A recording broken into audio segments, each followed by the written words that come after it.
My original argument submitted for AI scrutiny. The Second Amendment appeals to patriotic citizens against tyrannical governments or other forces giving citizens the right to own firearms. Not just any citizen, but refers to rational and conscious awareness of a threat. The Second Amendment is taken advantage of by right-wing nationalists to protect individuals' rights to free speech, but so-called free speech is often ideological and provocative against LGBTQ+, immigrants, and other minority communities. This is proven by the fact that members of LGBTQ+ communities have increased in numbers of mass shooters, referring to rational citizens consciously aware of an external threat. The Second Amendment is not directly an individual right to own firearm for individual protection from gangs and crime. But the LGBTQ+ community is a citizens group claiming the right to firearms to protect themselves from tyrannical and discriminating forces.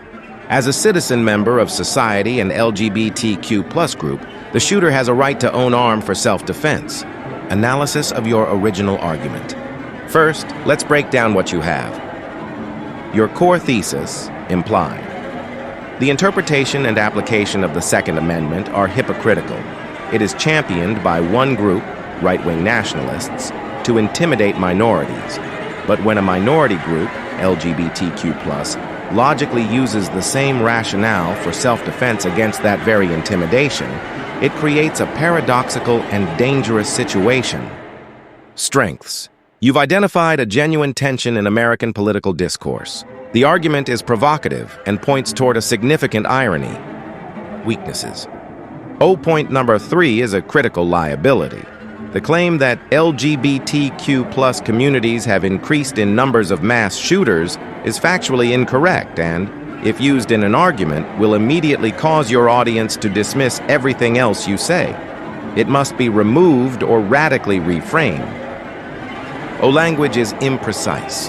Terms like rational and conscious awareness are vague. Taken advantage of is a strong claim that needs evidence. The logic between points needs strengthening. The connections feel abrupt. We need to build a clearer bridge from the ideology of the right to the response of the LGBTQ+ community. Improved and logically convincing argument. Here is a rewritten version of your argument. I've structured it with a clear thesis, supporting points, and a conclusion that reflects the complexity of the issue. Title: The Paradox of Armament: How the Second Amendment's Rhetoric Empowers Both Oppressor and Oppressed. Thesis statement: The prevailing interpretation of the Second Amendment as a bulwark against tyranny has been co-opted by right-wing elements to threaten marginalized communities. However, this same rationale provides a logical, if paradoxical, foundation for those very communities to arm themselves in self-defense against domestic threats, exposing a fundamental tension in American life. The original intent and its modern co-option. The Second Amendment's purpose, rooted in the context of a nascent republic fearful of standing armies and tyrannical governments, was to empower a well-regulated militia comprised of the citizenry. In modern discourse, this has been translated into a broader cultural principle: the right of patriotic citizens to bear arms as a final check on governmental overreach. This principle, however, is not applied neutrally. The weaponization of free speech and armament. This interpretation of the Second Amendment is often strategically paired with an absolutist view of the First Amendment by right-wing nationalist groups. They frame their right to own firearms and engage in provocative, often hateful speech directed at LGBTQ+, immigrants, and other minorities as a fundamental exercise of liberty. The presence of firearms at rallies and in public spaces, under the guise of free speech, functions as an implicit threat and tool of intimidation, creating a climate of fear for these communities. The logical response: armament for marginalized self-defense.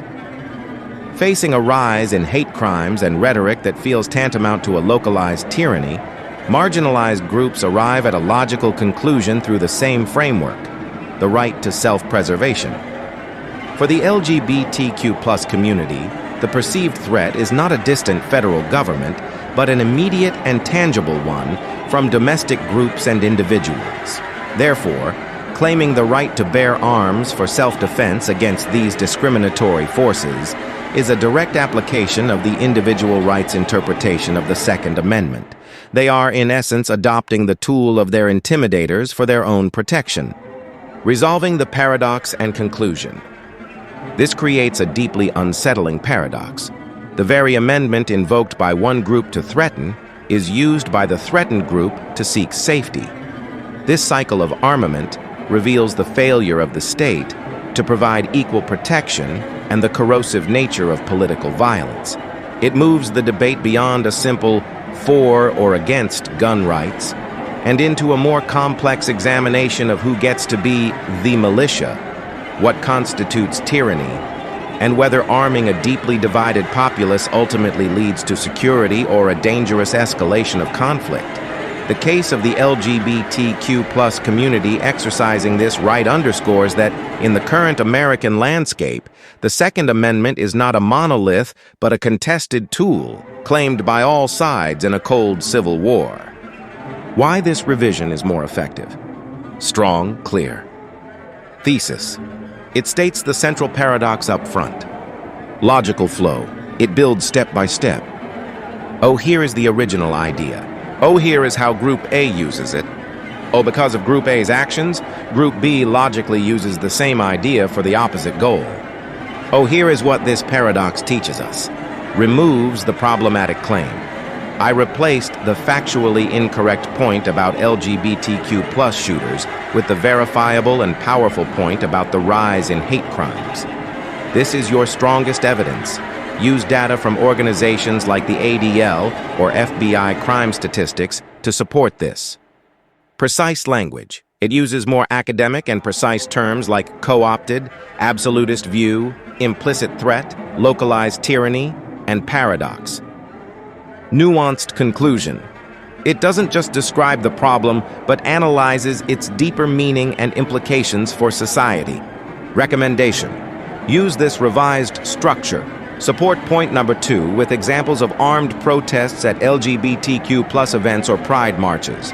Support point number 3 with statistics on anti-LGBTQ+ hate crimes and quotes from groups like the Pink Pistols or Operation Blazing Sword, which advocate for firearm education within the LGBTQ+ community. You had a very insightful core idea. By refining the language and evidence, you can make it a powerful and logically sound argument.